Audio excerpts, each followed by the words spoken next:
Thunder Grunt.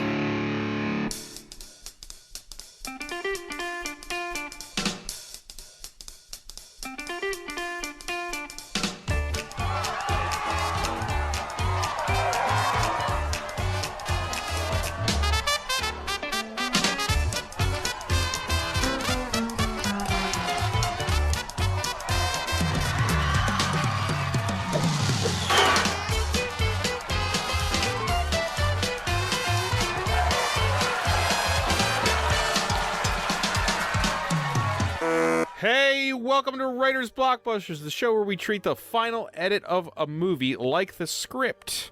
I'm one of the hosts, Bob Rose. My Twitter handle is @ThunderGruntBob, and the other guys are going to introduce themselves right now. I am Jimmy George. I am a screenwriter and script consultant. My Twitter handle is @JimmyRGeorge. And I am Jamie Nash. I wanted to say I am @Jamie_Nash. That's my new name. You are the algorithm. Yeah. Wouldn't that be cool to change your name to your Twitter handle? That'd be awesome. I think that'd be actually quite depressing, Jamie. Yeah. I'm thinking about doing it legally. I'm going to become @Jamie_Nash. Yeah. Oh my God. I am a screenwriter, and I am the writer of Save the Cat Writes for TV, now available at Amazon.com. The official book of this show. So yeah, today you already clicked on this. So today, we're going to talk about a little-known indie film called Thebatman. Thebatman, the Batman. It's a pretty big movie right now. Everyone's talking about it. Before we get into, we're going to talk about the writing. We're not talking about anyone listening to this is new to the show. We're not talking about like the acting or the special effects or the production design. We're not talking about that. We're just talking score, about which is fantastic. Score is fantastic. Performances are fantastic.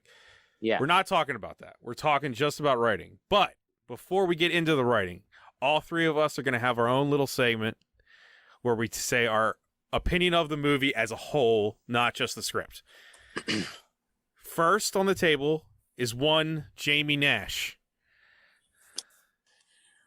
I haven't liked the Batman movie since Robert Wuhl was in it. Honestly, I went into this one thinking I wouldn't like it that much. And it did keep in mind, I was born into the reruns of the Adam West era. Yeah. And Batman was my first franchise love. Like the first toys I had were like, is it Nico? Is that what those, Miko? I can't remember what they are, but they were like these dolls, and I had Batman and Robin. Miko? Is that Migo? what it is? I think M-E-G-O. It's like Migo. That's what it is. Yeah. As opposed The to collectors listening are rolling their eyes. Oh, yeah. No, sorry. It's funny. I had them, but I played with them, so they were out of the box, and I never remembered what they were called. But I had all of them. I had Planet of the Apes. I had all those guys. So it was like the first franchise thing, probably before $6 Million Man came around, and then I got that. So Batman to me is a little different. Like when I hear people say, I want the detective Batman. Like to me, I'm like, what? Yeah, there's some issues that are detective Batman. Then there's other ones that it's Man Bat or something like that, like in the 70s or Batmite or something. I have a different view of it. And honestly, I felt like I was hoping to stick with the Ben Affleck superhero, because we hadn't seen that before. The superhero Batman, the larger than life fantasy version with supervillains and science fiction technology and all that stuff. I kind of wanted something a little different. So I was excited about that. I sort of want Robin to show up one of these days. It's like, These are the things I wanted to see. And this movie felt a little bit like it was going back to Nolan, except maybe streamlining it and simplifying it a little bit. That said, I sat down and I enjoyed it. I thought they did a good job. And I mostly enjoyed the movie. It's a little long for me, but other than that, I dug it.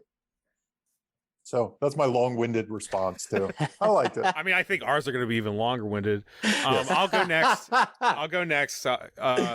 So I kind of rolled my eyes at this movie. When it was announced, my initial reaction was, "Didn't we just do this?" Was like, and that's me saying it towards Nolan, which are my least favorite Batman movies. I know I just lost our entire audience, but I'm not a fan of those movies. it just felt like we just did this, and we're actually kind of due for a lighter Batman. Like, I keep forgetting, but it's 20 years since the 97. Like, I kind of thought we'd come back around, but now it seems like all lighthearted Batman are being pushed to cartoons. That's fine. I think my favorite Batman movie in the last 20 years is still Lego Batman, if I really, look at all the check marks. So I'm a Superman guy. I know that doesn't really need to be brought up here, but I always feel like I should bring it up when talking about Batman, because there is a pop culture duality to Superman and Batman, whether we like it or not. I mean, there was a movie called Superman versus Batman. Whatever. People still bring it up. I prefer a flat arc. I prefer the flat arc guy who upholds mental health and compassion and lets the evils of the world challenge him to what Batman is. Sue me. That's what I prefer. I think that's actually one of the first conversations about scripts I ever had with Jamie, in fact, is writing Superman. Anyway, so I've always had a little bit of a chip on my shoulder when it comes to Batman, because people go crazy for Batman and I'm a Superman guy. But so I feel like that should be said before I dig in this with you guys, just because that's the truth. I still love Batman. It's not like I don't like Batman. I still love Batman. But I thought to have a little bit of fun with this, and to show the fact that just to illustrate where this movie lays for me for Batman media, I made a little list here. This is all my theatrically released Batman headlining movies. This is I'm just ranking certain aspects. The Batman is my 9th favorite Batman movie. It is my 5th favorite Batman. It is my 3rd favorite Batman suit, my 4th favorite Batmobile, my 4th favorite Alfred, my 3rd favorite Riddler, my 3rd favorite Penguin, and my 4th favorite Catwoman. Now, damn, right? That's intense. But here's my point: is to like kind of push back on the internet, is saying like, because I just said all that, I still think this movie was excellent. I really enjoyed it. I think it's a great movie. It is not my favorite in the least, but you can say both things. Mm-hmm. It doesn't have to be, well, you like Keaton, fuck you. It doesn't have to be choose one or the other. I think I think Robert Pattinson was great. I love Matt Reeves. Mm-hmm. I loved a lot about this movie, and I thought it was really good. It is not even remote. It doesn't even break number 2 on any of those categories for me. Okay. And the last thing I'll say is the reason I love this movie might be a little bit different than I've heard a lot of people say, but I like it because as I view it, and we're going to talk about, I feel like the actual episode might challenge me on this, is I feel that this movie is critical of Batman. And I like how it is critical of him. Like the whole movie seems to be critical of the Batman in the mind's eye of what people. So I wasn't going to bring this up. I wasn't going to bring this up, but I thought it was the Last Jedi of Batman movies. Okay. Well, so I could see that too, Jamie. I just like this is the last thing I'll say for me is I like it that it's Batman learning it's not about him. And that might have been something that I didn't like about Batman before I watched this movie, and I was happy that a movie finally commented on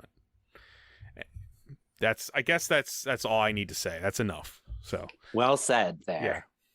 Yeah. And now, Jimmy. So this is going to be a meta monologue because you're going to hear me throughout the episode bitching about genre expectations.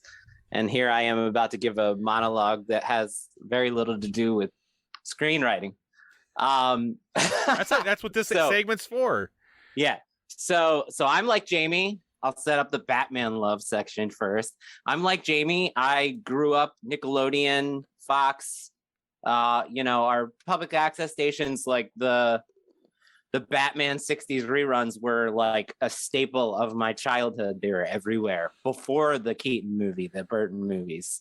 So I grew up with that colorful, fun Batman. That's what I knew. I should have said same for me too, guys. Okay, cool. Yeah.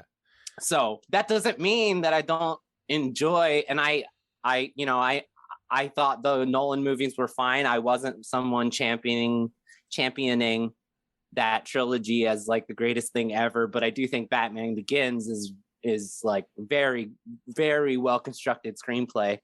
And I was not someone who was hating on this movie before it came out. Like, I was looking forward to this movie. To me, the concept of a Batman meets Seven serial killer procedural murder mystery is fantastic and something we've never seen before. And so I was excited about the possibilities of that movie, and I felt like that was the movie that the marketing was showing us that's what I was going into. So I give this movie an A+ for the first 75%, because I think that it did that. It delivered a Batman hunting down a serial killer murder mystery like fantastically, and then it shifted into a Batman versus terrorist mass shooter militia movie. So number one, one of the most famous shooting incidents in American history was in 2012. So we're what, 10 years removed? 2012, the Almost premiere. exactly 10 years, yeah. Yeah, the premiere, in case anyone forgets, the premiere of The Dark Knight Rises in a movie theater, a guy showed up dressed like the Joker, calling himself the Joker, and shot up a movie theater full of people. And the idea that they made this choice, that this was going to be a movie that culminates with a villain, a series of villains shooting up a bunch of people, like, to me is in crazy poor taste and really disrespectful to that incident and the mass shooting incidents that happen every day. The thing is, like, okay, I go to the movies, specifically to Batman movies, even in the Nolan scale, which we're going to get to the tone scale, that even in the darkest of treatments of a Batman, the villains are comfortably fictional. You're never going to encounter a threat from a guy who's like Joker or Bane. And Bane's a terrorist, right? But that is sold as a terrorist movie. Serial killer Riddler, even on a 9 scale, is a comfortably fictional threat. Like, very few people are ever going to have to worry about crossing paths with a serial killer Riddler. A mass militia, an incel white supremacist mass militia mass shooter is a threat we are faced with like every day. I know people who have never gone to the movies again after that Aurora shooting. I have 2 friends who have never gone to the movies again because they're so scared if they go to the movie theater they're going to get shot. And personally, in my life, my dad worked at the Navy Yard, the big famous Navy Yard shooting a couple years ago, where a guy showed up to his workplace with a shotgun and shot up a bunch of people and killed them. My dad was there. I work at Columbia Mall. My wife and I both worked there. The day we were off, we just luckily happened to be off. A guy showed up, shot up our mall. The guy came to the front desk where my wife works. There's video of him. She was not there that day, but she could have been. And every day after, she lived in fear that was going to happen again. And where I went to sit, I'm a creature of habit. In the food court where I sit every day, the walls were littered with bullet holes. And the SWAT team had to break down my stockroom door to get in and check if there were any shooters in there. And I sat there working 3 days with an empty doorway with crime scene tape as a reminder. And then my nephew, a few weeks ago, the high school that I went to, his high school, there was a shooter at his high school a few days ago. There have been, I'm doing a totally different show here. There have been 92 mass shootings. 92 mass shootings in 2022 in America. 106 people killed. And guess where the most recent mass shooting was? Yesterday in Aurora, Colorado. 4 people shot, 1 person killed. So to me, I don't see the value in showing this, in making this what the Batman movie is building to. And I think that I don't get it. And I guess it's, it's a deliberate choice, right? They had to have this conversation. They had to know. You don't make a movie this big without it being talked about, right? So if you're out there and you felt this was cathartic, like you felt like seeing Batman defeat a bunch of mass shooters is a cathartic experience for you, I don't want to take that away from you. Like, that's awesome. For me, I felt extremely betrayed because I didn't know that was going to be what this movie was about. And no pun intended, it triggered the shit out of me. Like, I fucking got really upset in the moment because I was not ready for that. And I'm still sort of shaken by it because I went to see the movie again for the show, and I was questioning whether I should leave the last 45 minutes. It's just, mass shootings are an everyday threat for Americans. Serial killer Riddler is not. And for me, those are two different movies. And the last hour betrayed the first 2 hours for me. So that's how I feel about this movie. No, it's personal and emotional right there. Sorry to go serious. Yeah. No, they don't apologize for that. I think that's really, thank you for sharing it with us. Now let's try to lighten it up. Right. That's how you felt. I mean, that's why I asked that question from everybody. Yeah. So, but did you like the Penguin? No, just kidding. I mean, he was great. Like, he's super great. I said my best review was nothing can stop me from watching that Penguin TV show. I will absolutely. I can't. He was so awesome. But yeah, let's get into it, and I'll ask Jamie, who wrote this shit? Who wrote this shit? Sponsored by Save the Cat Writes for TV. And that bingo card thing. And the bingo card. So this one was written by Matt Reeves, the director, and Peter Craig. Interestingly enough, like Peter Craig, he's big credit up to this, I think. Let me click on it. I'm looking at his town. Yeah, I think. Oh, he wrote two. Well, he did Hunger Games, and he wrote Bad Boys for Life. That was a huge hit. Yeah, that was a huge hit. So he's done a ton of stuff. It's funny because when I was when I think The Town as being the launching point, I'm like, did Ben bring him in for his movie? But it was no connection, I don't think, from that. Because he's not like a holdover from the first version of this movie. Yeah, because Chris Terrio is also Ben's guy. Because that's wow, okay. So I think Chris Terrio is actually the Ben guy. But it's interesting that Peter Craig also has that connection. But also says he wrote Gladiator 2, which is still announced on IMDb. Weird. Okay. Have you guys heard about that? That's a whole other thing. Oh, that's a whole thing. Yeah. There was also another guy that was very public. I think his name was Mattson Tomlin, who wrote but got uncredited the Batman stuff. I think he did interviews and things like that. Okay. So that's your story. And, I was going to say box office up till now. It is. I was just looking at it. $155 million in the U.S. and Canada. Damn. In the world, it's 279 million. Yeah, and so we kind of haven't talked a lot about box office in our pandemic days doing this podcast. I think when in our original run, that was really important because movie theaters are still back. But I always like bringing that up on our original run because I always think that to some degree our show is asking why does something work, and I said to you, Jimmy, there's a bit of a populist in me that says even if I don't like something, it's working for other people, and I don't know why. Yeah, no, and I can admit that I'm in the minority about my feelings about the last act of this movie. Like, I know that. Yeah, it's clear. It's working on some level, is all I'm saying. I do think people that love and Bob, maybe you can speak to this, maybe Jimmy, you can more than I can, that love the animated series have been waiting for something that's somewhat aligned to that plot-wise or storytelling-wise. I mean, Robert Pattinson literally said that the most comparable Batman movie to this was Mask of the Phantasm, which is the Batman animated series movie.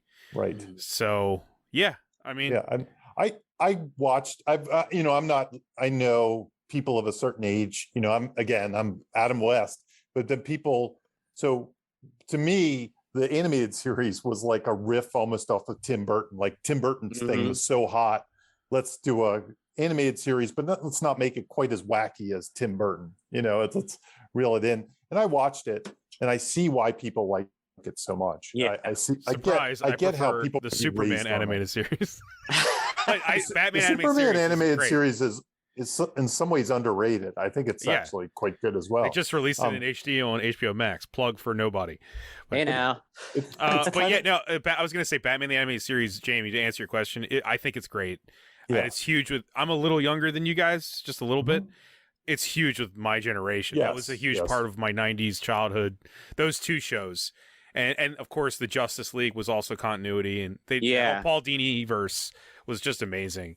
So yeah, I think that is true. It's a big callback to that, and we're all of age now. They're all of age, and it's delivering on something that they wanted to see. Yeah, yeah.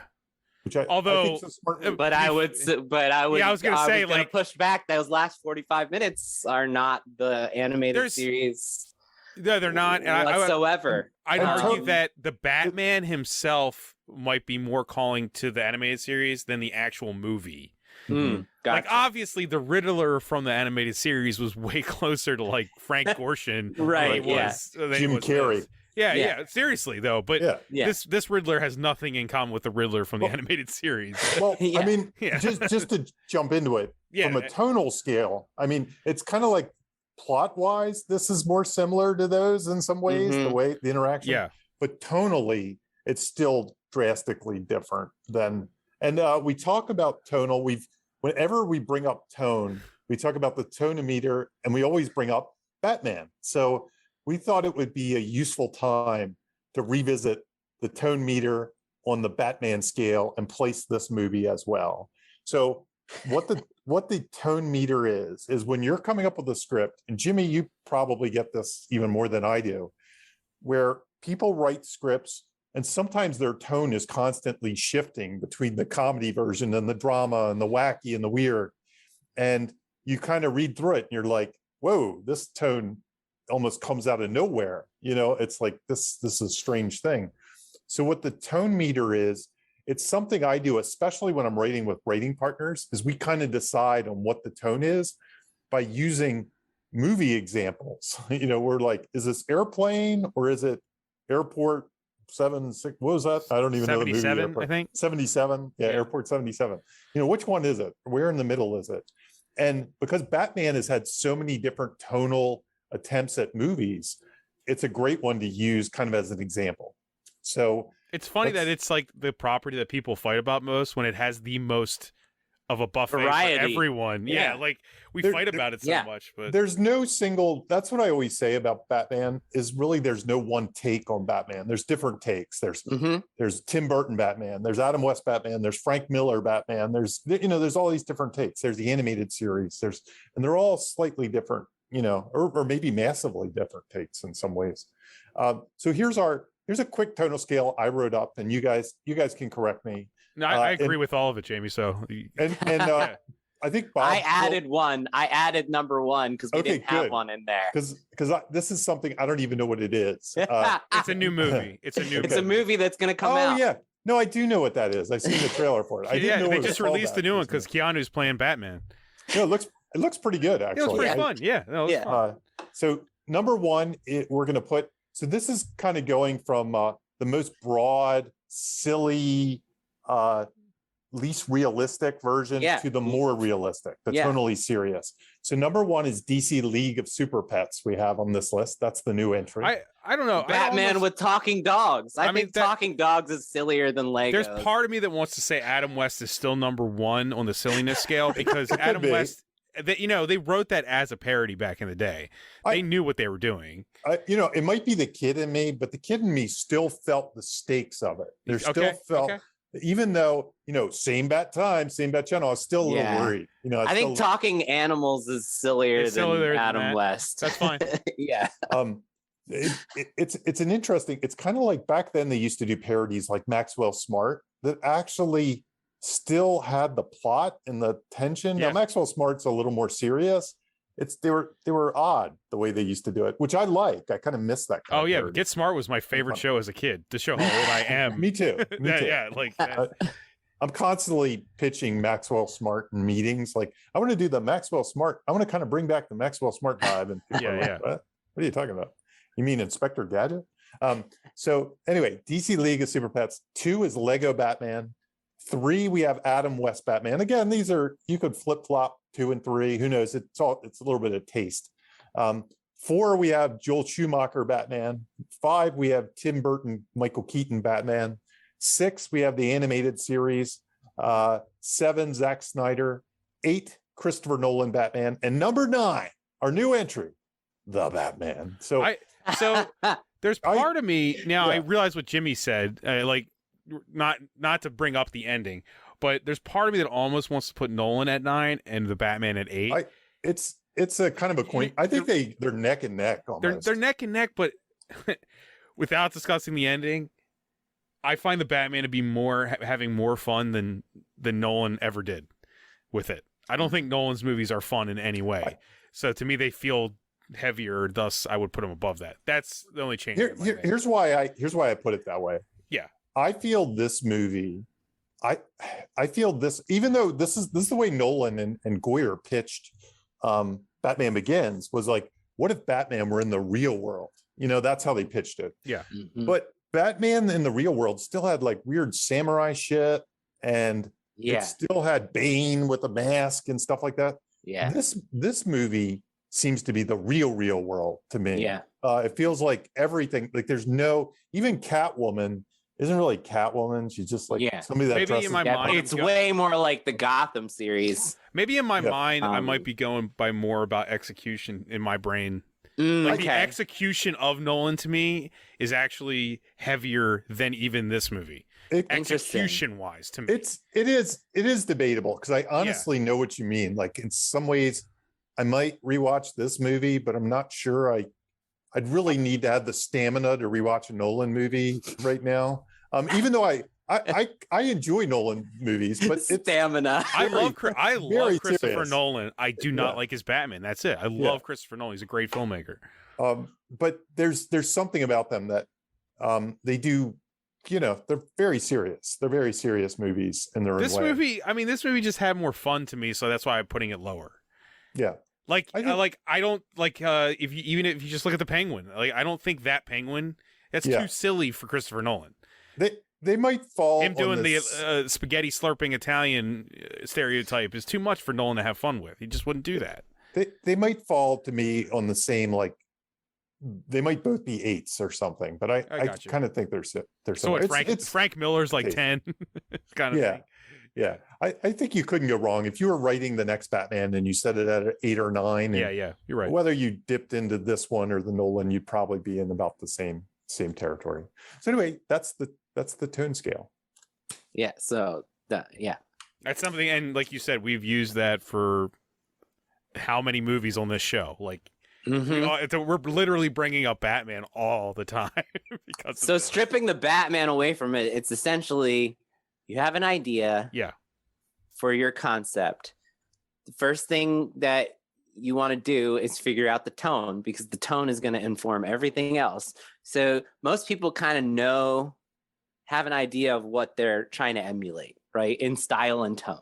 And so I always try to challenge clients who haven't done this to pick 2 or 3 comparables, just 2 or 3, just like, so you have Jamie's like tone scale, and then you put them on that tone scale and you try to find 2 or 3 comparables that are close in those numbers. And you can have people, places, things, and scenarios when you're coming up with ideas that kind of veer off 1 or 2 on that scale, but they can't veer off by like 5. They don't fit. But if you it sort of gives you a barometer of whether something fits your movie when you're coming up with ideas. Like if you had scaled this at an 8 and you veered off a little to the 9, sometimes a little to the 7, you're just kind of finding your tone. And it all makes sense. It's all going to fit. But if you go from Christopher Nolan to a sudden Lego Batman moment, you're in big trouble, right? Exactly. And that's- Yeah. Imagine let's- Jim Carrey's Riddler in this movie. Yeah. It doesn't work. It's as simple as that. I would love it, but it wouldn't work. But what you'll see in Jamie, the Bob edit in Jamie, I'm sure with your students and what I see is a lot. We'll have an idea like that's on the page that's on its own. It's a really cool idea. It's a really cool moment. It's in it, and it's even like premise specific, but it doesn't fit the tone. It is Jim Carrey's Riddler in the Batman. And so you have two options. You can cut that, or you can tweak it so that it suddenly he's wearing, the army surplus store costume, and he's got a spray painted question mark instead of a sewn in comical spandex suit. Right. Yeah. Yes. So with orange hair, right. Yeah. It's a powerful tool to make sure all your ideas are fitting the same story world. It's interesting. Question: Did he say "riddle me this"? Others did. Others did. He didn't say it, right? Mhm. I saw this movie once. I apologize for not remembering it. Me too. A week ago. So. Damn. I'm the Saw same. twice. You must have really liked it, Jim. Yeah. Oh yeah. I saw it. I saw it on Friday. I saw it on Friday when it came out, and that was it. I saw it last night and the night before. So similarly, because our next topic was about talking about the Batman premise with the new skin. Mhm. I'm curious, Jimmy, what you have to say about this, because my take on this was the new skin was more or less tonal in some ways. I guess there's the plot aspect. There's the fact that we're going to scale this down to a single, serial killer kind of story, but that's not that different than the Joker story in some ways. I mean, there's less mystery to the Joker. I tend Go ahead, to. Bob. I was going to say not to make. I don't want to seem like I'm ganging up on your opinion on this, but I do lean towards Jamie here on what you just said. I do feel it's the tone. The skin is the tone. Mm-hmm. Like, okay. But yeah, and see that's where my big disconnect from the general audience is that I guess I'm very confused. Somehow am I making up this story that the Batman audience has been seeking a Batman versus Riddler serious take since Nolan took it serious? I swear it was like a never-ending outcry of after the Scarecrow, everybody was like, okay, let's get the Batman meets 7, let's go. And then Nolan didn't do it. And then they were talking about doing it, and Nolan didn't like the idea of doing that in his trilogy. So he was so it was talked about, it was discussed, and they were like, no, we're not going to do that. But it was on the table. I've never heard Batman meets 7 before this movie. So man, I'm not saying something you I've haven't. been hearing for years about possibly being the next Batman movie. I've never heard that, and I'm surprised. I'm not saying you haven't. I can't believe I missed it. Yeah, and it's weird, and this is more me avoiding marketing. Also, we should do 7 at some point, probably, guys. We definitely should. Yeah, we definitely should. This is me more of avoiding marketing. So my genre expectations going into this, and I know that's part of what we're about to do too, was simply dark Batman movie. So it was kind of why I wasn't so excited about it. I was like, haven't I seen that before? Oh man. So Same. I wasn't it didn't, I don't know. I didn't have a ton of expectations, except to me, it felt like it was going to be more street level and less epic. Gotcha. That's about it. Okay. Well, the last time we saw Batman, he was fighting, Darkseid. Literally, if you count the Snyder cut, that's the last thing we got. I did not expect it to be that. Yeah. Mm-hmm.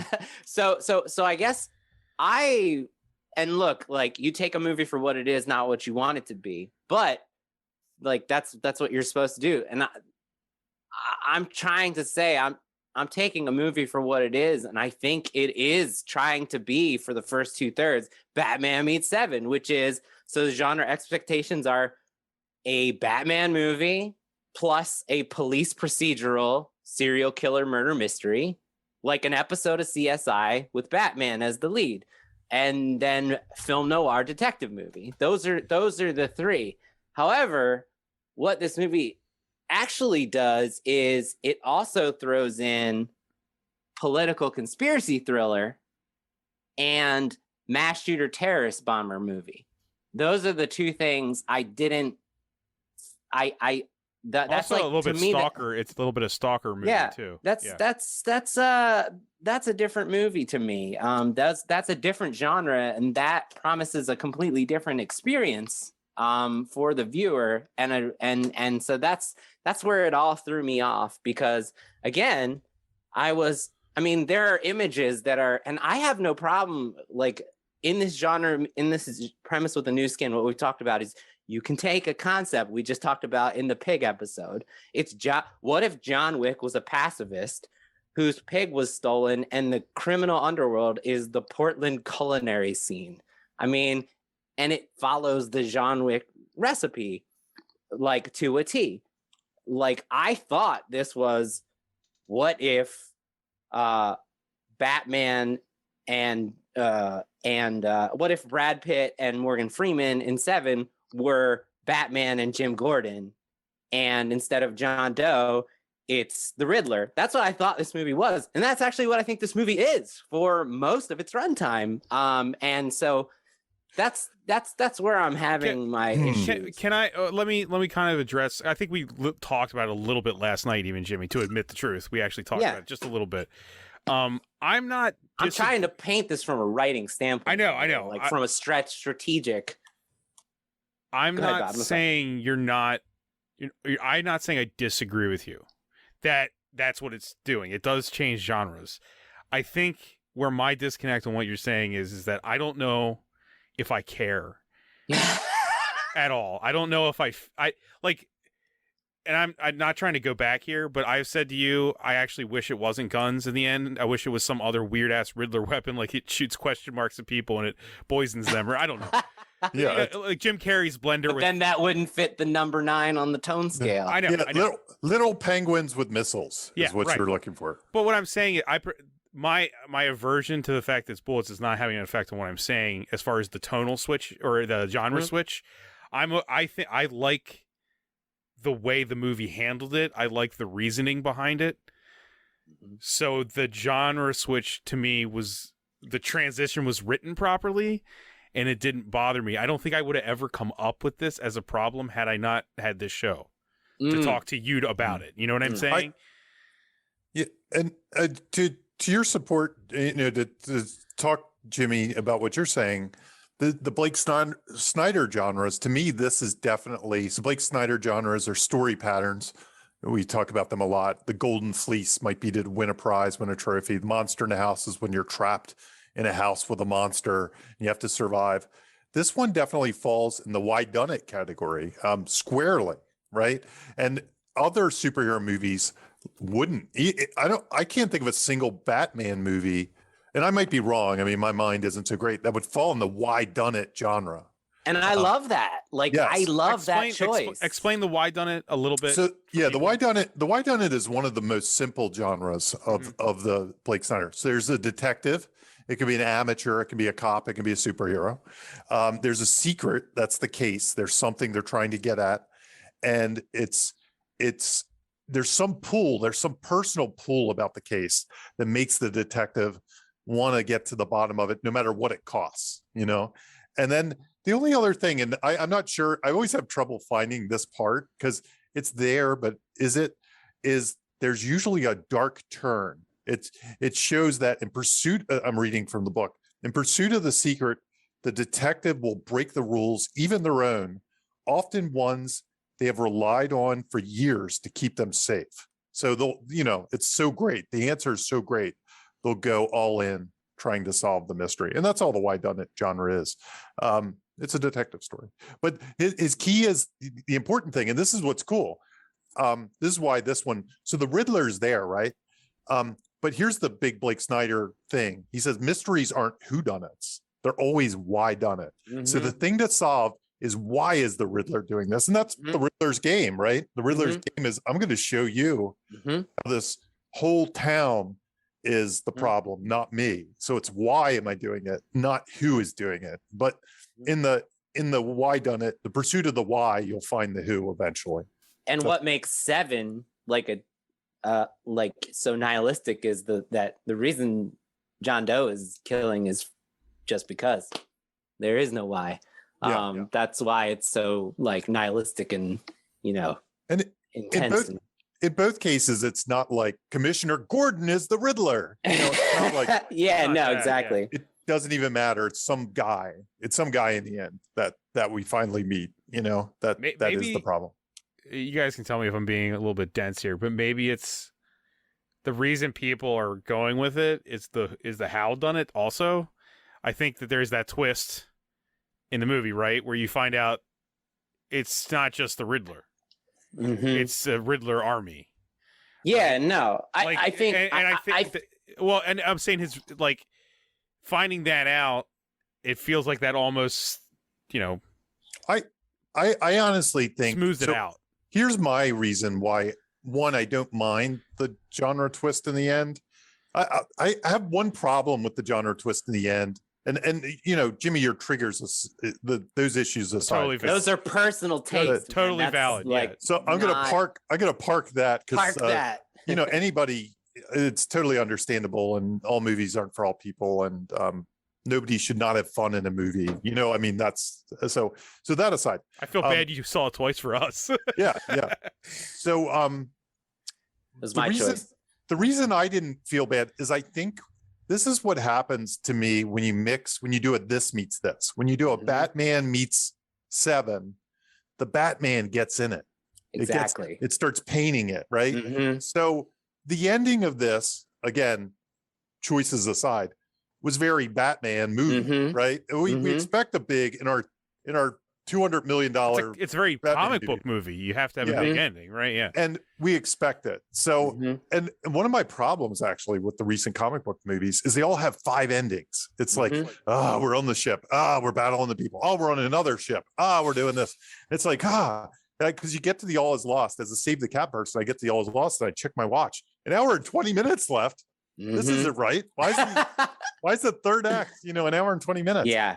I have to go to the bathroom. I guess Dark Knight of the Soul. I'll do a quick dash.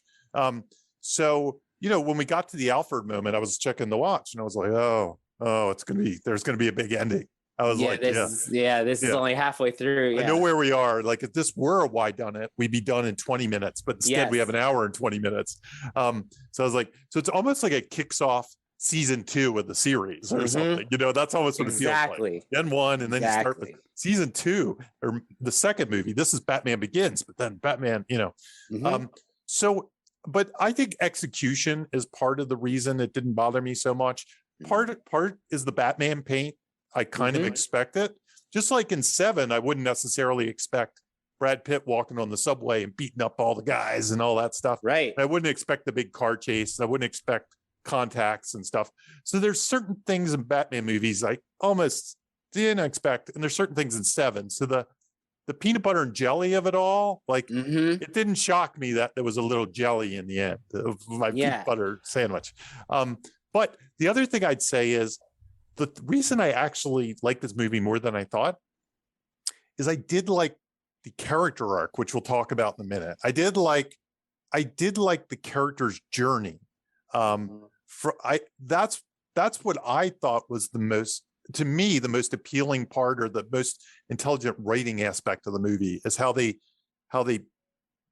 kind of did a new take on the character and they painted that in. And I think you kind of needed the end to fully do it. Like there was a way to do it a little bit, like, oh, maybe I should change. But to kind of have that moment where he has the flare and he's walking him out and stuff and the big thing. I think that's why they did the end. And now they probably did the end because the studio needed we need a bigger ending than just him in the diner. But anyway, that's sort of why I think I was okay with the ending is I was tracking that arc. So to bounce off what you're saying, that was why I brought up all this premise with a new skin, and that's why I have a talking point when premise with a new skin clashes with genre expectations, because I think you're right. Like exactly, that's why people love it, because in the end, the last 45 minutes is a pure Batman story, like with Batman genre expectations. But for me, for my personal, like, why I came to see the movie, I came because I wanted to see a movie where he was hunting down a serial killer and catches him, and stops him.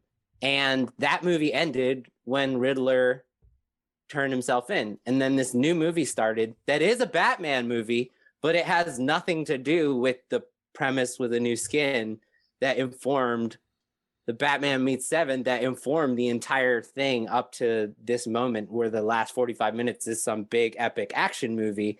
And specifically, like I said, the threat, if I had known, I'll just say, like, from an audience expectations thing, me being the audience, if I had known that this was a Batman versus mass shooter story, I would not have gone. I would not have watched it. So for me, that's instructive from a writing standpoint. I'm trying to. I know that I'm talking about writing here, but I'm also saying this as what you're to respond to you saying what you walked in expecting, and this might have to do with the because Batman thing we talked about yesterday. Like you said, there is some because Batman, quote unquote. In my mind's eye, when I walk into this movie, I am the fact that the Riddler might be a serial killer or whatever the hell he is never even remotely touches my mind.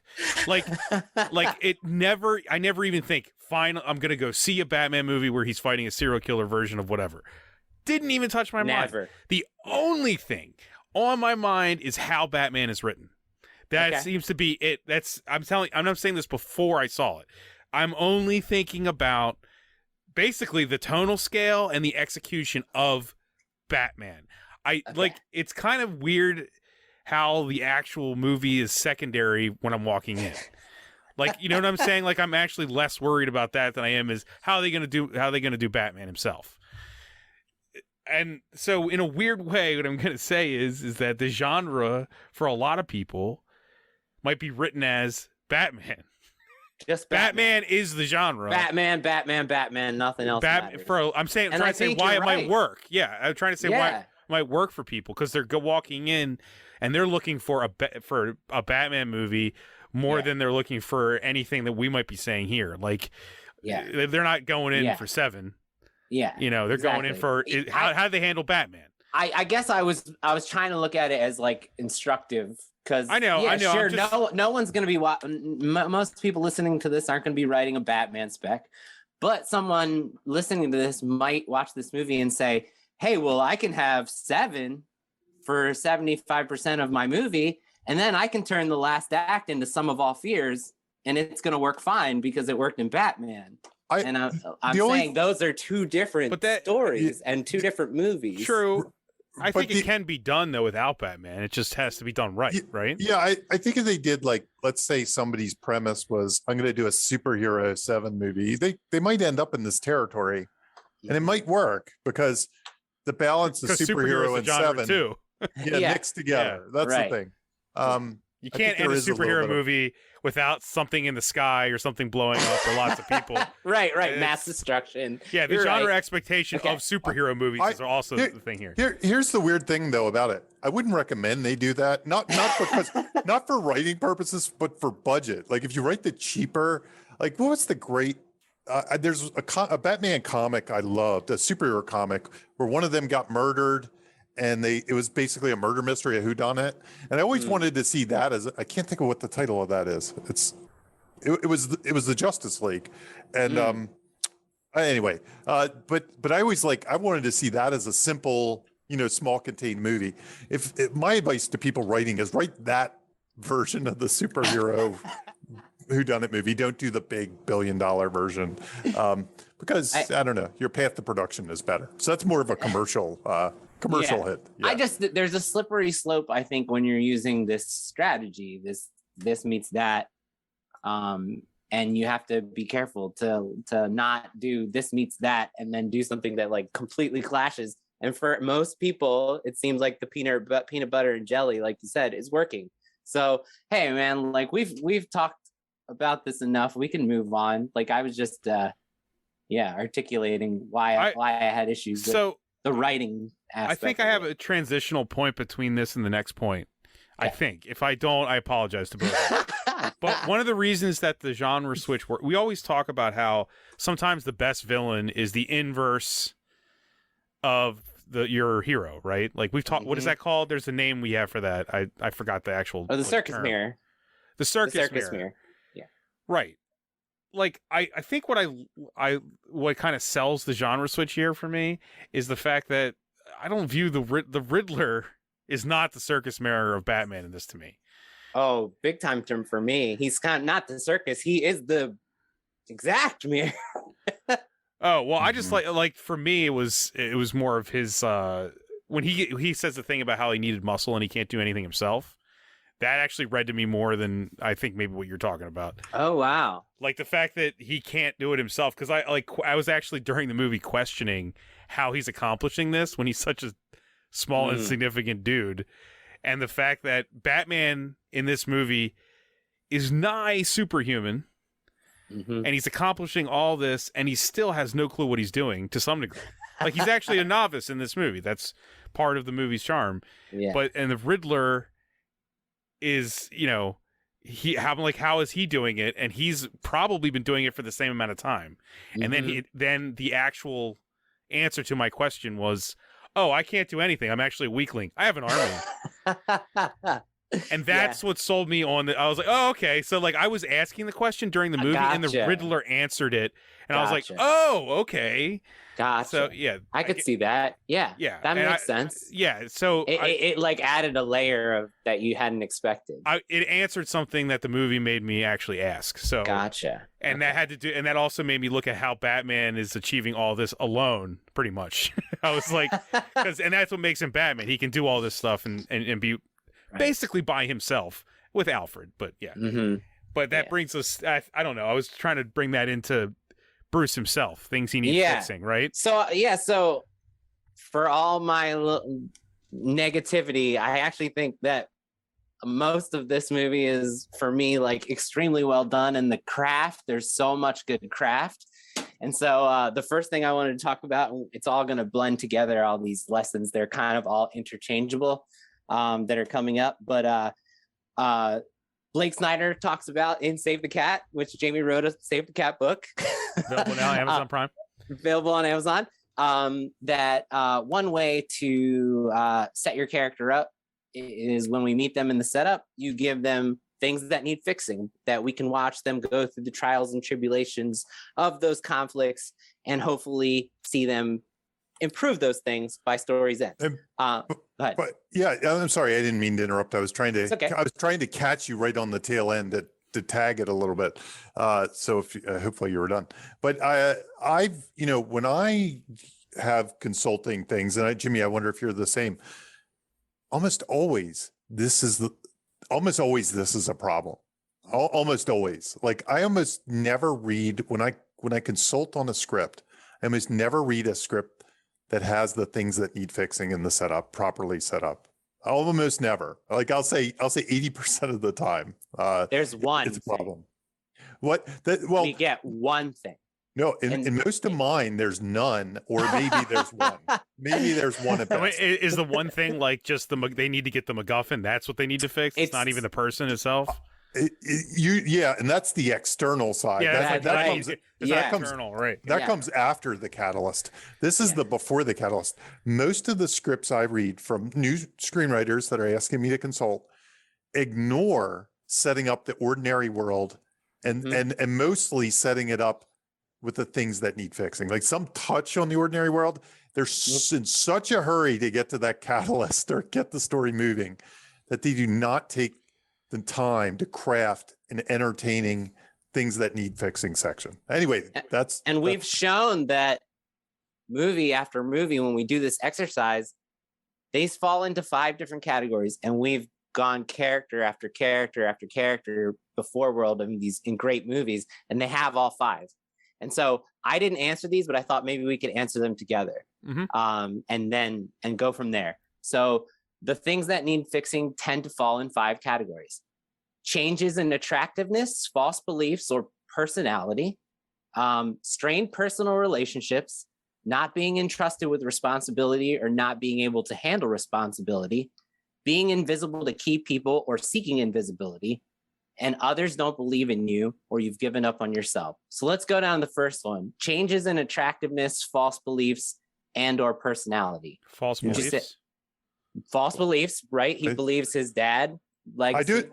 I do Yeah, think he's bathed in a while, and he has bruises on his face. Yeah, he looks Yeah. pretty grungy. He's fucked up in the appearance wise because he's so focused on... He believes the things he believes about his family, especially his father. Mm-hmm. And what about personality? Could you also add in the fact that he views his whole crusade as an act of vengeance, which is just? Exactly. I would agree. I would agree. Right. What about personality?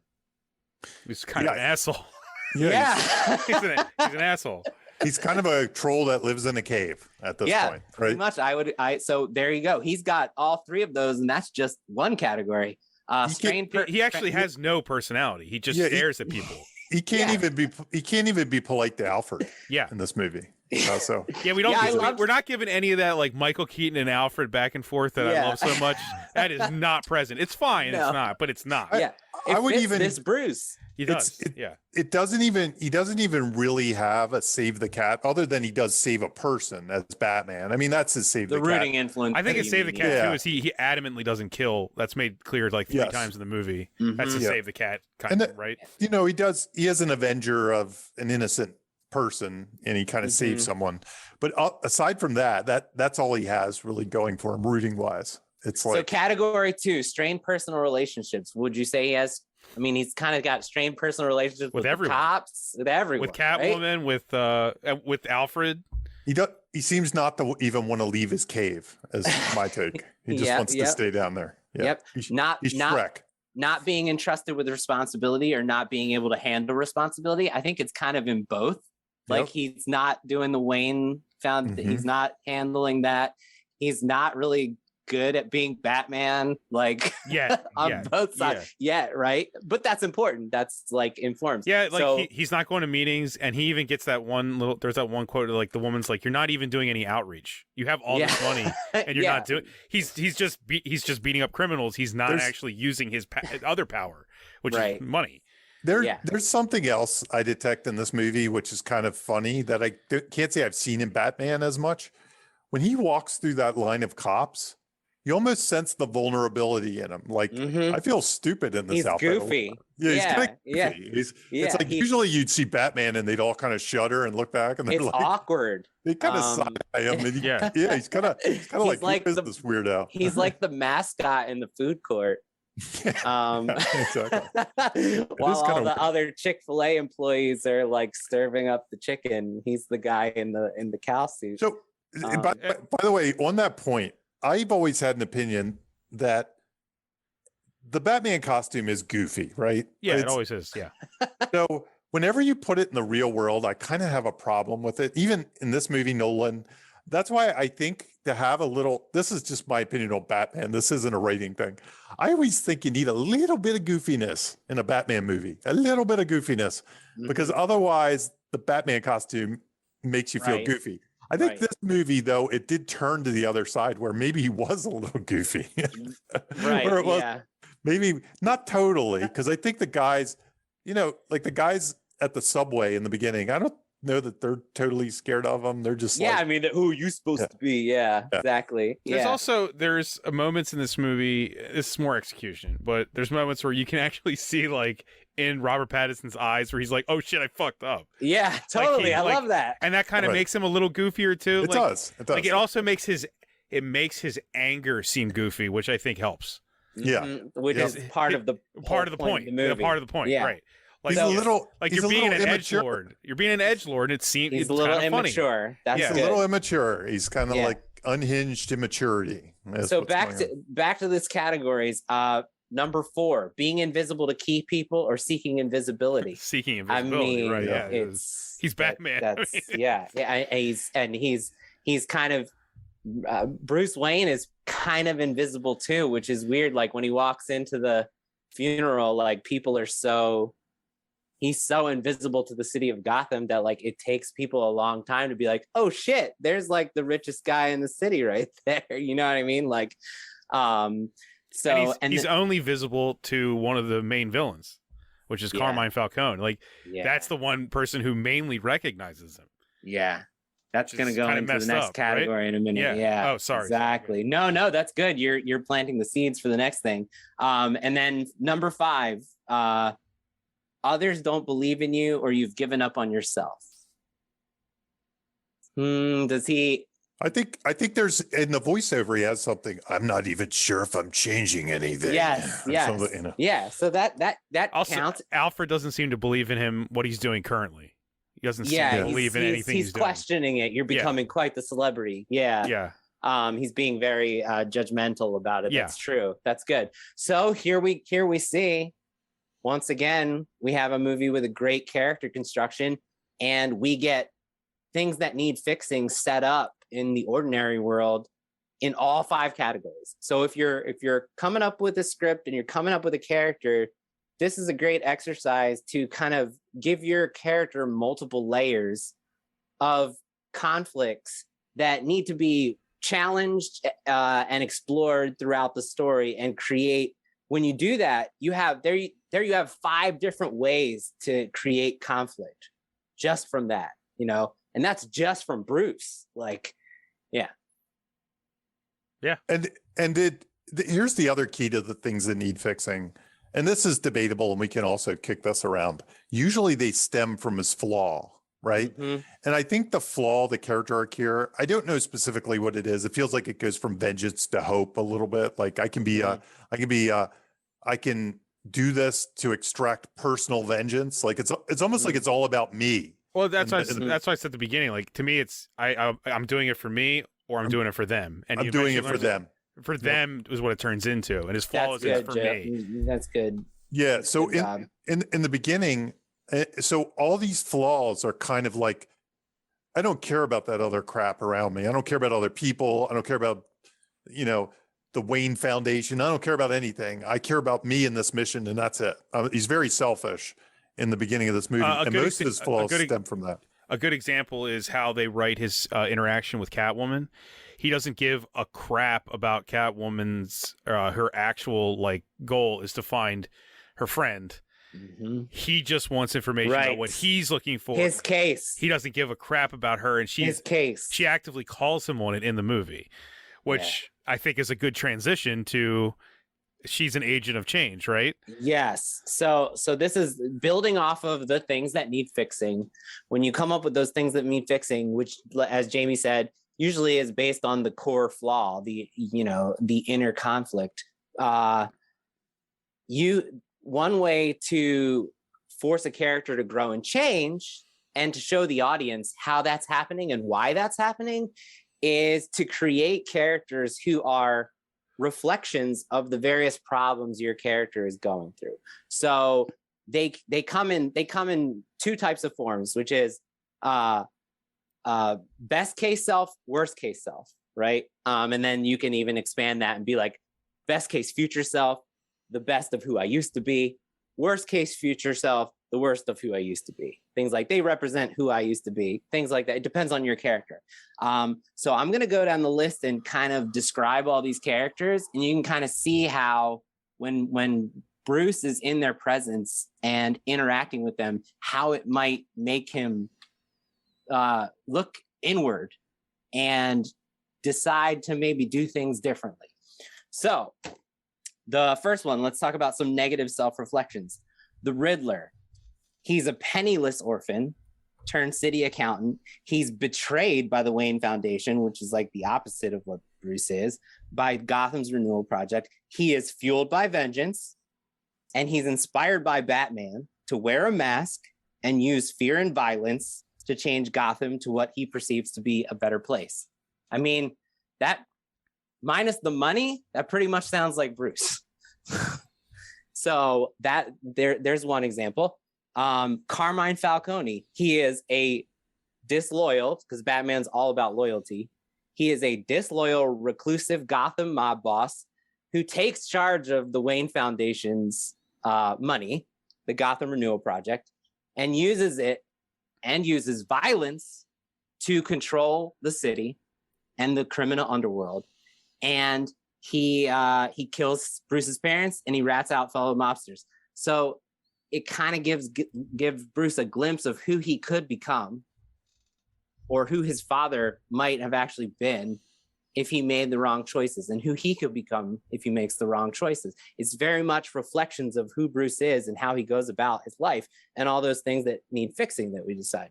Oz is the same way. He's a violent criminal who uses violence to control the criminal Gotham world. So there you have another person who's doing exactly what Batman is to an extent, to show Batman for the opposite result, right? Yeah, for the opposite results. So there you go. You have another character who's specifically designed to make Bruce question the way that he is behaving. Then you have the positive, which is Jim Gordon, who's an honest, loyal, good cop who's just fighting for truth and justice, and he just wants to make Gotham a better place. He's pure. He's what Bruce hopefully will be when he's mature enough. Right. If Bruce makes all the right choices in life, he's going to become Jim Gordon. At least the Jim Gordon he knows. If Jim Gordon was rich and way more ripped, he could be Batman. You know what yeah, It's exactly. true. Mm-hmm. If he had better physicality and better finances, he could be Batman.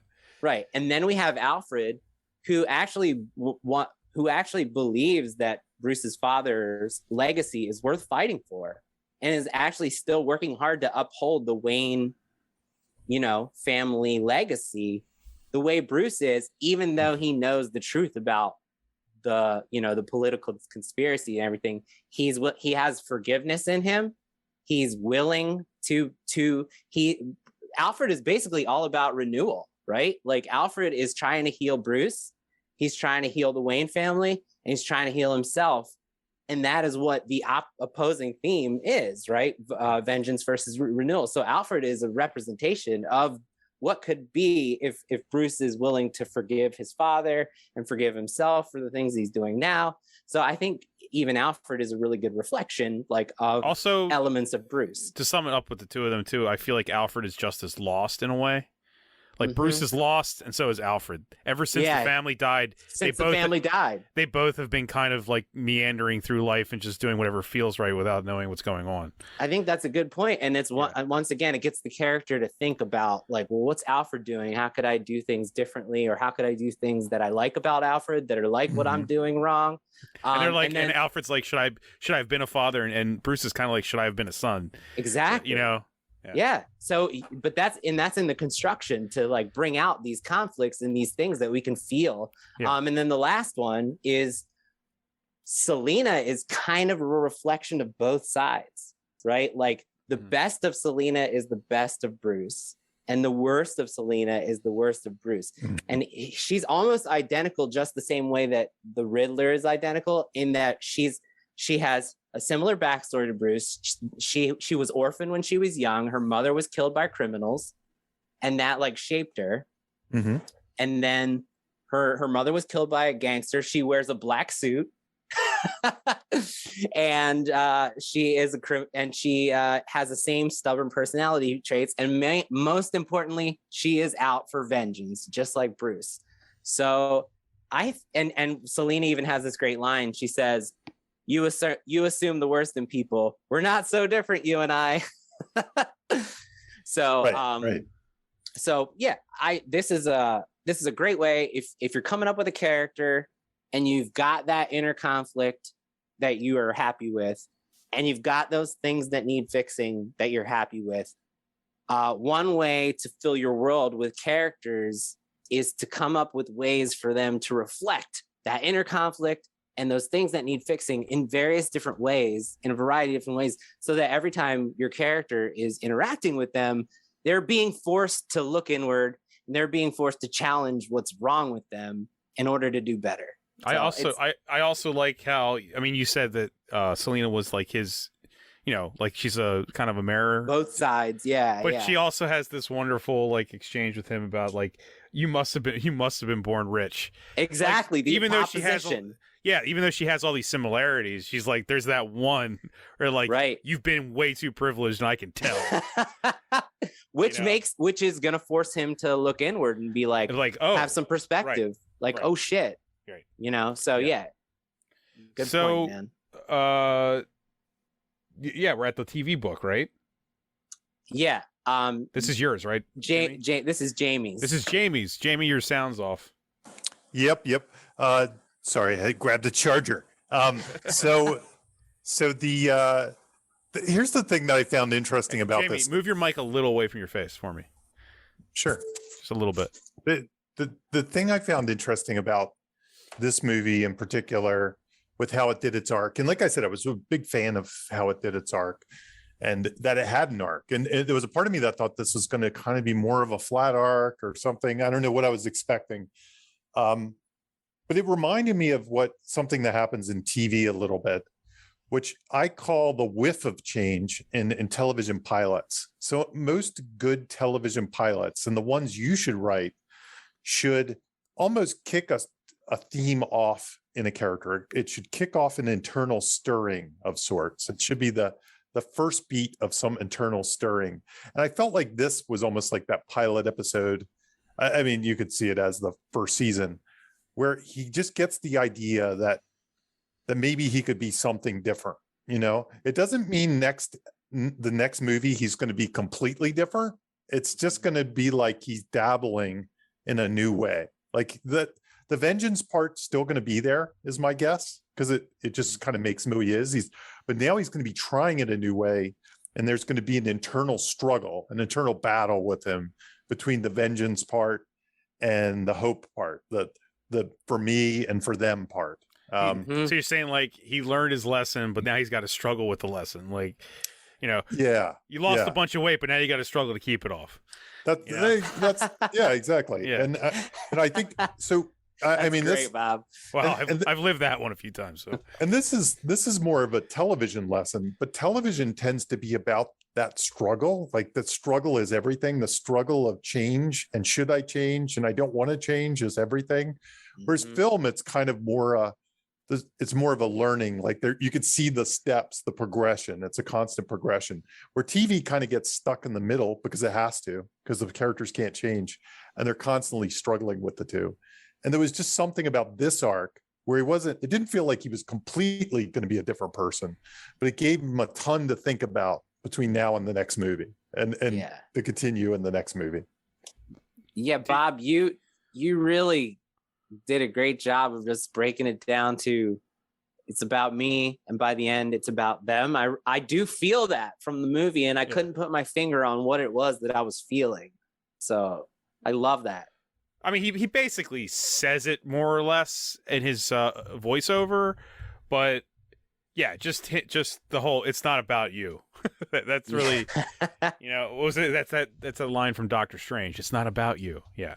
You know, that's pretty much what he learns. And I can't wait to actually watch the movie again with that theme in mind, because I didn't have that in my mind. Really, I didn't know where it was going until the ending. Yeah. So I think it will actually play better with repeat viewings for me. Good. And we're talking about that's theme, right? We kind of. I feel like we touched it. We kind of touched on it. What do you think? It's vengeance versus renewal is essentially the whole movie. He says, "I am vengeance" at the beginning, and then it's not actually, right? I mean, I think it's a wrong way goal story, right? Like it's the whole movie is teaching. I almost said Robin. Teaching Bruce that fingers crossed for the sequel. That's what I'm thinking. Like maybe Robin's gonna come in. I think the whole movie is one long exercise in teaching Bruce that vengeance is the wrong way. And to Bob's point, that doing it just for himself is the wrong way. And I'll even say this movie has a great "all is lost" in that regard. And you could debate if the "all is lost," like Alfred kind of gets bombed at the same time, but him finding out that his father was corrupt, you know, that's just a total rug pull off the whole mission. You know, it's like, is the mission pointless? Am I, you know, what am I doing here? If that's, you know, if he was definitely a fantastic "all is lost" or Dark Knight of the Soul. Yeah. You know, and that was my last Jedi moment that I mentioned. And I don't mean that in a negative way, but it does. It's kind of a rug pull from the franchise to an extent, because it takes his primary motivation and kind of pulls the rug out from under it a little bit, but then it explains it.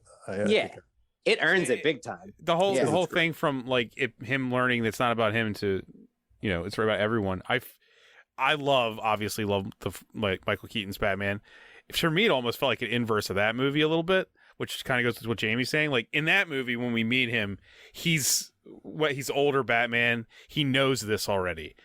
But then it becomes personal because of the way that movie's written, because it turns out Joker actually killed his parents. Right. So that movie it takes him from, where he already knows it's about them, and it makes it like, oh, now it's got to be about me because now I'm angry. Yeah. So it's like this inverse. And I'm not saying that's bad. I'm just saying to me, I read it as almost an inverse of that because of that, the way that movie handled, his parents dying. Yeah, that one's sense? almost. Yeah, totally. Yeah. That one's almost a movie where it tests his codes. It challenges because it becomes ways. personal. So yeah. Making a cliche fresh. I think that's a Jimmy. Yes. Okay, so this is very quick and very simple. We did this in the most recently in the Ghostbusters Afterlife episode. So if you want to check that out for more on this, basically, I just wanted to kind of teach an easy way to use premise paint. As Jamie, you want to explain premise paint real fast? Sure. And, we kind of even touched on it when we were talking about the genre stuff. But it's essentially, if you have some kind of premise, like Batman is a premise. And, there's a thing I think we've mentioned before about David Goyer on Batman Begins. When they went to write Batman Begins, they said, okay, we get a chance here because the last Batman movie didn't do critically so well and people have such a negative, to kind of reboot the franchise, and we can do whatever we want. But what are the minimum things we need to do in a Batman movie? And they'd write them on a board, like Batmobile, I don't know, gadgets, bat signal, whatever you write on the board. So in this movie, premise, this is a long way to say, premise paint is kind of like whatever your premise is. So if it is Dark Knight, Avenger, blah, blah, blah, is there a way to go through and paint that so that you say, well, what's my version of a car chase? And then you paint the Batman on it and you try to figure out in a realistic movie like this, because it is kind of a real world movie, how can you have Batman? This movie is almost the opposite, is it kind of paints the realism sauce on it. Yeah. It's like you have the Batman chase in the Batmobile. Let's paint the Batman with the Batmobile with realism. It's a muscle car. It's a muscle car. Yeah. So in this almost, that's why I say the premise twist is almost tonal, in that everything gets kind of a Riddler. What does he look like? Oh, well, he looks like this. Let's paint what he'd look like in the real world. And that's what he looks like. Yeah. Which Nolan did a lot of. What does the thumb drive look like in the Batman? You actually put your severed thumb. And it's very interesting too, because his gadgets in this are really not science fiction at all. They're very like Google Glass, or you know what I mean, Google Glass contacts and things like that. They're very much things that if we don't have, we almost have them. They're like at the experimental cutting edge version. Nolan was kind of there too a little bit. He was. He was a little bit more military leaning, but still, That's why I did see a drastic difference between this and Nolan in a lot of ways. Gotcha. There are other issues, but or other changes, not issues. But I see Nolan did the same kind of premise paint, in my opinion, as that happened here. But anyway, so I wanted to take just a kind of like one of the most common notes you hear and we experience is someone will have a moment that is a trope or a cliche, and there's a simple way to take a cliche and make it fresh, and that is to use premise paint. So here's an example. Selena says, "What do you live in a cave?" That's a very cliche line, but since it's used in this movie, in this premise, it becomes extraordinary and unique to this movie, and like a line that, expresses what the movie is and could only be special in this movie. So that's basically the idea. And they do it again with the Penguin, which is the Penguin says, "What is this? Good cop, batshit cop?" So they take a cliche line, good cop, bad cop. Then you put premise paint on it and it becomes good cop, batshit cop. And then it becomes a line that's great and we could only see in this movie. And it's accurate too. And it's really accurate, right? Yeah. If it's the character. So another also example of this, it builds on the Penguin's character because he actually is like picking up on the like how accurate the Penguin is, you know? right. Yeah, it's like it's good writing on his part too. Right. But you can do this with people, places, things, scenarios, and dialogue. And I'll give an example with the scenario using this same technique. You have the mayor's funeral, right? What does the mayor's funeral, just like a politician's funeral, look like? We've seen that in a million movies. It's a trope scenario. Well, how do you make it fresh? What does it look like in this movie? You spray it with premise paint. All of a sudden, it becomes a car, storming in to the people who are mourners that's covered with cipher riddlers, and a guy gets out and he's the district attorney, and he's got a jigsaw trap and a riddle for Batman to solve. And that suddenly this cliche or trope scenario of just a politician's funeral becomes special and memorable and unique and gives us something we could only see in this movie. So it's just take a cliche or a trope, put premise paint on it, and then you have something special. So that's it's a very simple technique, and this movie has a lot of measurable ways to use that technique. The Batman paint makes it a lot easier to learn from, but you can do that with your own premise too. So that was all. Just wanted to. It was a quick tool. I felt like it appeared many times, and it was instructive. Yeah, in our one day to be released book about premise stuff. Yes. Jimmy came up with because I've done kind of premise paint in my head. We kind of came up with the label for it together, but Jimmy, when he applied it to even dialogue, was something I really had never done as much in my own head. Like I probably do it on the fly when I'm typing, but never in advance. And it actually is really effective. Like again, the good cop, bad shit cop is a great example of that. That's just premise paint on the line, and there you have a great line. Yeah, that's for another time. We have 31 flavors of dialogue, Bob. Yes. Oh, really? Yes. You guys and your lists. You got all these lists. Nobody can remember this stuff. I'm kidding. Repetition. You wanted to talk about repetition? Yeah, I want to talk about one of my favorite points you made. So I just want to talk about it for one. I'm just going to use one example of repetition. So it seems like using one example of repetition is wrong. Well, it repeats 3 times. Okay. Yeah, so that statement doesn't really make sense. Damn it. I'm gonna use one example of the repetition. Yeah. Anyway, if one tool, one technique to give the audience a deeper connection with the character is to use a repeating scenario, and you can do this with dialogue.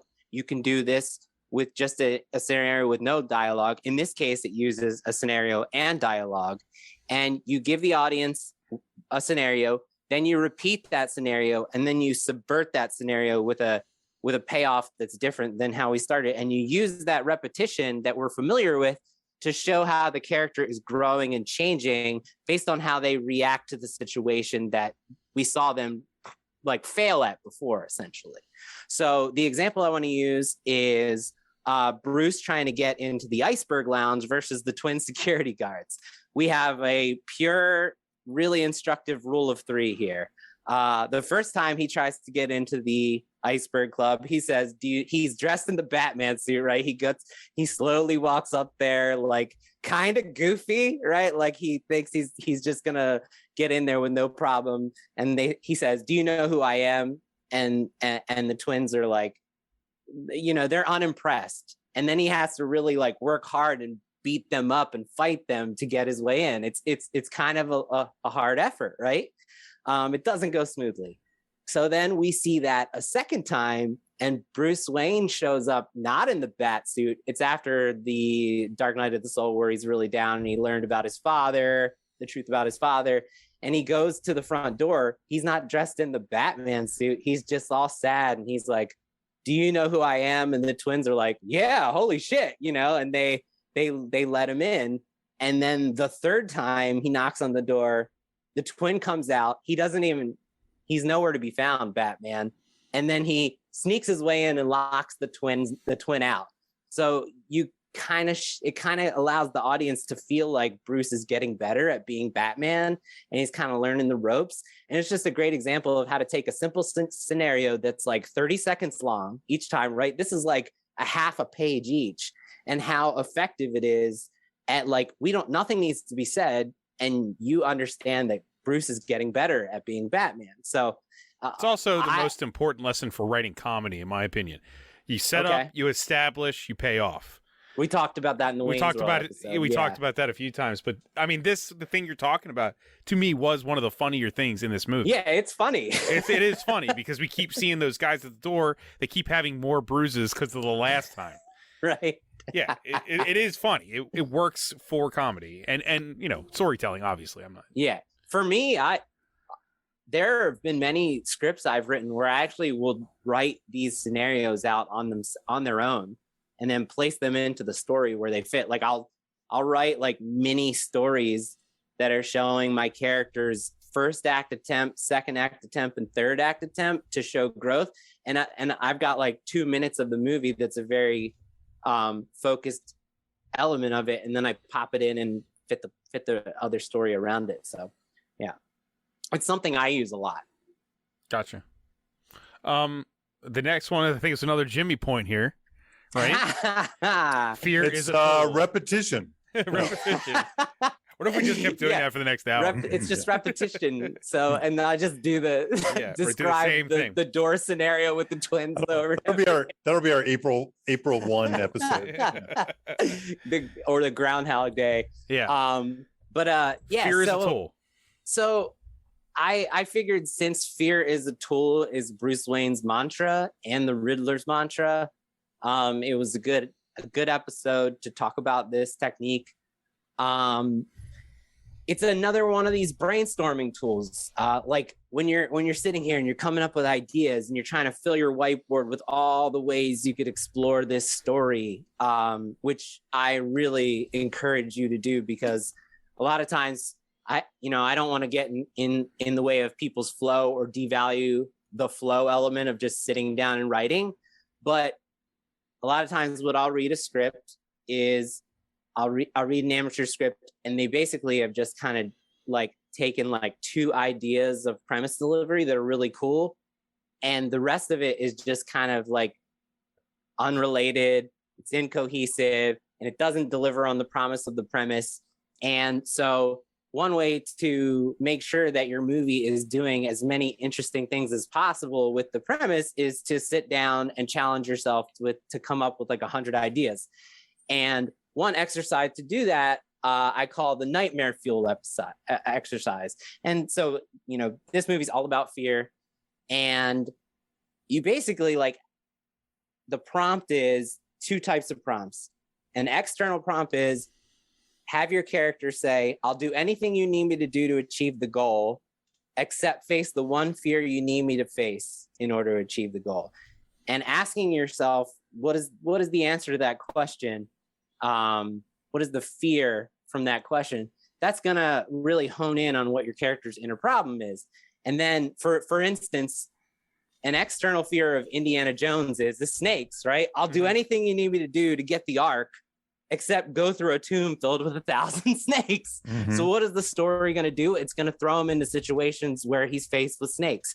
And you can do this internally too. Like, I'll do anything you need me to do to achieve the goal, except change the one thing I need to change about myself, learn to not be fueled by vengeance in order to achieve the goal. Steve Martin in Planes, Trains, and Automobiles, his answer to that is, I'll do anything you need me to do to get home for Thanksgiving, except emotionally connect with and be vulnerable with other human beings. And so the movie just places him in one situation after another that is Steve Martin's worst nightmare. So it doesn't matter what genre you're using. What matters is what their external fears are and what their internal fears are. And if you can just be like, well, Steve Martin's character in Planes, Trains, and Automobiles is afraid of emotional connection and vulnerability. and just make a whiteboard full of all ideas. How many ways can I force him to emotionally connect with others and be vulnerable? And then you throw him in one situation after another. That is his worst nightmare. And that's going to force him to grow and change into a better person. So in this movie, I wanted to say, I think every single character in this movie has their worst nightmare realized. So I'll go down the list. Bruce learns that his father's legacy was a lie, right? That's his worst fucking nightmare. That his dad was complicit in mob murders, right? That's also his worst nightmare. Even just being involved with Falcone. Yeah, exactly. That's nightmare. Enough, right? Yeah. Alfred learns that Alfred sees Bruce learn the truth about his father's legacy. He gets blown up by by a Wayne Foundation hater and a Batman hater. So both of those things are kind of Alfred's worst nightmare come true. The Riddler, his diabolical plan is foiled by Batman essentially in the end, and he thought he was on his team, and he's not on his team, right? So those are nightmare fuel for Riddler. Jim Gordon learns that his coworkers are revealed to be traitors, that the city he works so hard to protect is rotten and corrupt. I mean, those are worst nightmare scenarios for Jim Gordon. Selena learns that her roommate was murdered. Then she learns that then she has to face her father who's trying to murder her.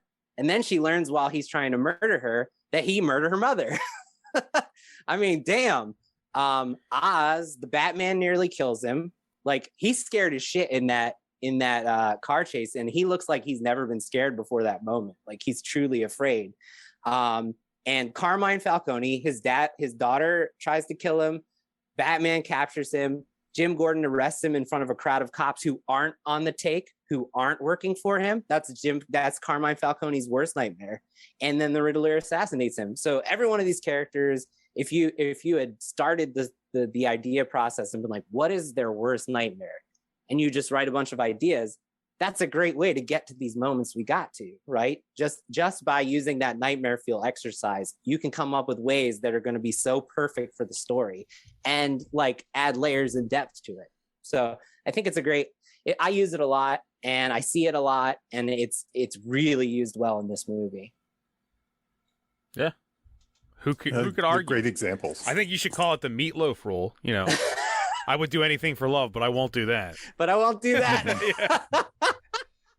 That's great. Sorry, I had to. I couldn't help it. I would do. You're right. So we kind of covered the finale. I feel like. Yeah, we kind of talked about it. Is there anything? Talked in circles around it. I don't know if we have anything left to say about that finale. Nah. No. Mm-mm. Yeah. Well, in that case, I guess this would be a good time to ask each of us to say what we learned from doing this episode. Jamie, you want to go first? I'll go last. Okay. Yeah, sure. Yeah. I think, I mean, and this goes to even Jimmy's point to an extent. I think what I like about this movie, because it's even a little more subtle than what Marvel's doing, is mixing the genres, mixing the two genres. So you can have a Batman movie. Why not try to do why done it with a genre? Why not try to do a superhero movie that's, I don't know, full triumphant or something like that, or these other Blake Snyder genres. And we see that in Marvel. I mean, they definitely do it. They've said they're going to do it a little more than they actually do it. They always hedge their bets, I think, a little bit. Like they say, we're doing the horror movie version of a Marvel movie. And then it's Doctor Strange isn't really a horror movie. It just has supernatural themes.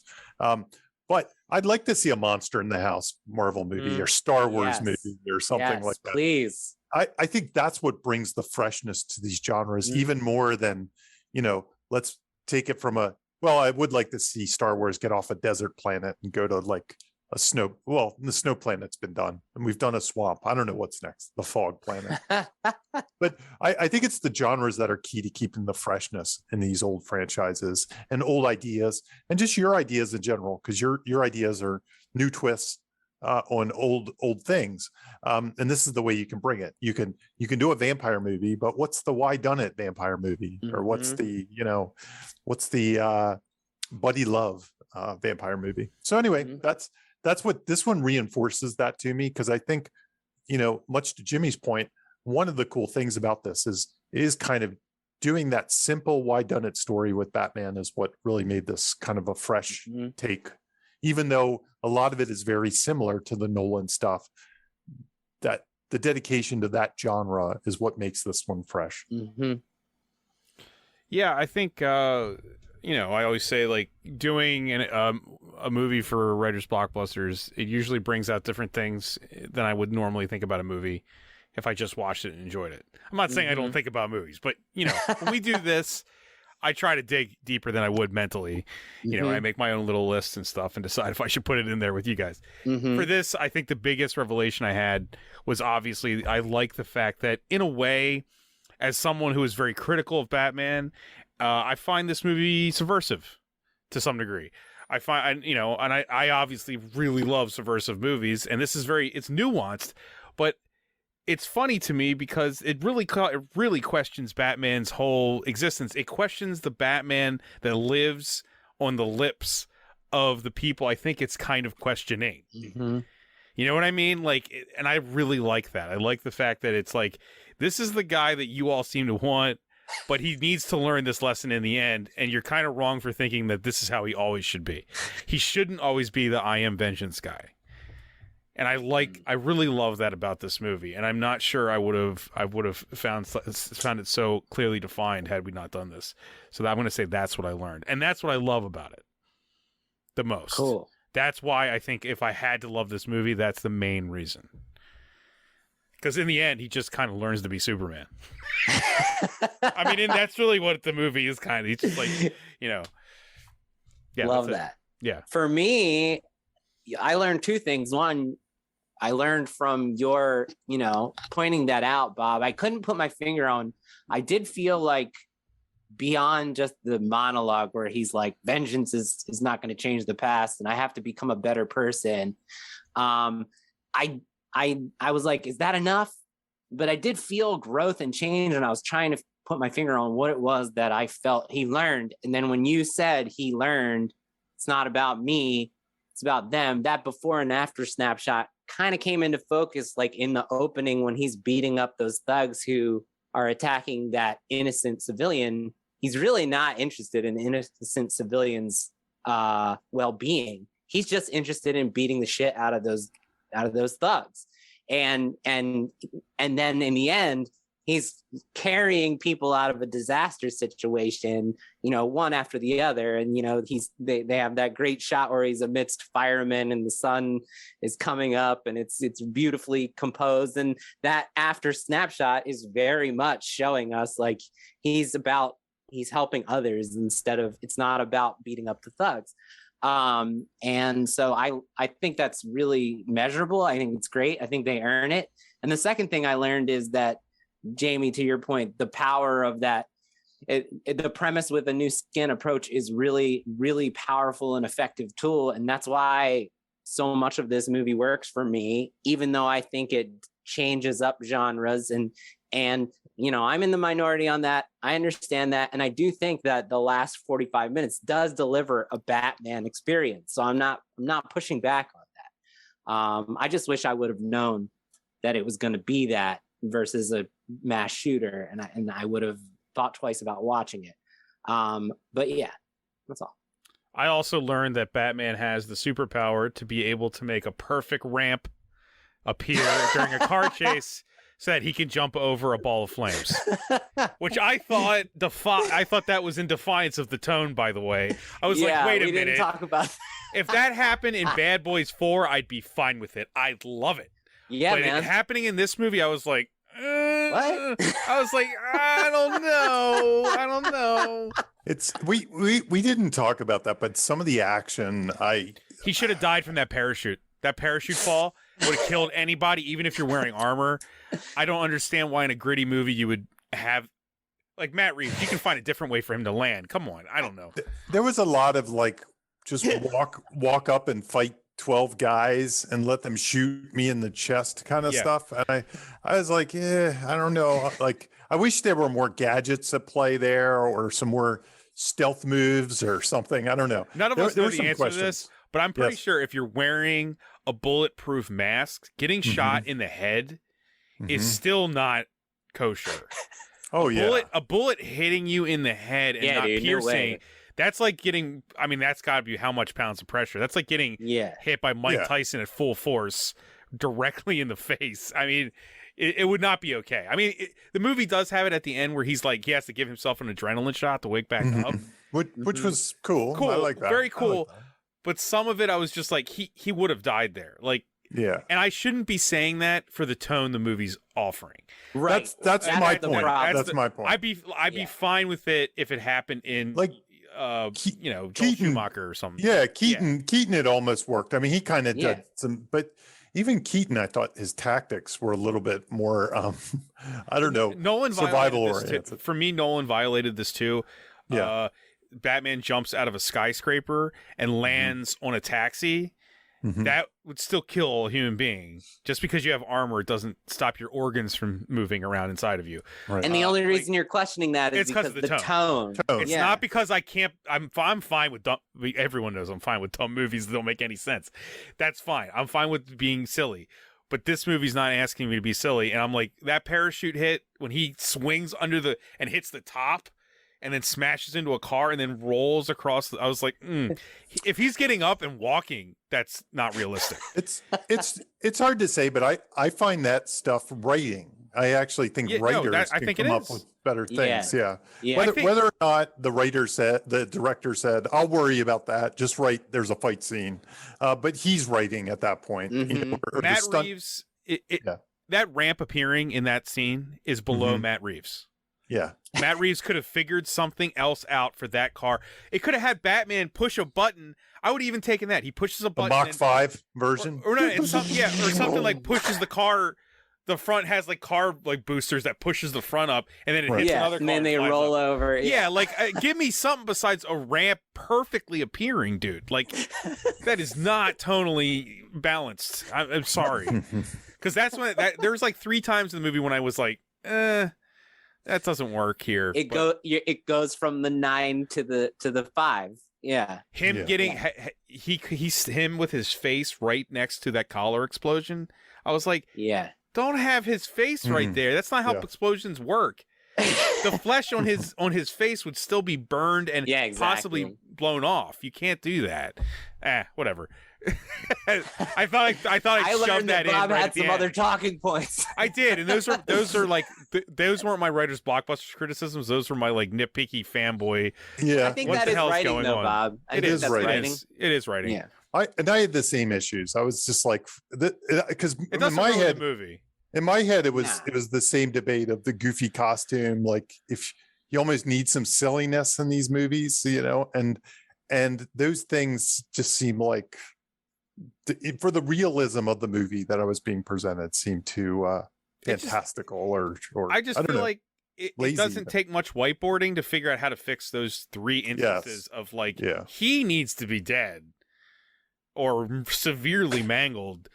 Like for example, your facial expression I know this. Last thing I'll say, Andy Serkis takes that explosion, which is essentially the same explosion built by the same person, by the way. He's in the hospital, right? He takes it almost point blank, and he's in the hospital. Batman is closer to the collar explosion with the guy's head, and he's okay. His face is okay. I'm like, what? That doesn't make sense to me. You know what I mean? Like that kind of. I should, if I have to question that. Yeah, because of the movie you're trying to sell me, that's not great, and that is writing. That's right. By the way, that was the entirely 3D rendered Andy Serkis. Yeah, he just mocapped his whole. That would be the most awesome thing ever if they had done that for no reason. No reason, just him in dialogue scenes and shit. That'd be great. I mean, Andy Serkis was in 2 Matt Reeves movies before too. Yeah. I think that's everything, guys. Yeah. I think that's everything. So we don't have anything to plug, right? Because we plugged James Nothing to plug 900 here. times. We got that.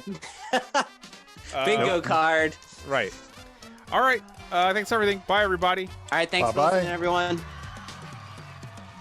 You have just listened to Writers Blockbusters, a screenwriting podcast featuring two professionals and another guy. Available only on Thundergrunt.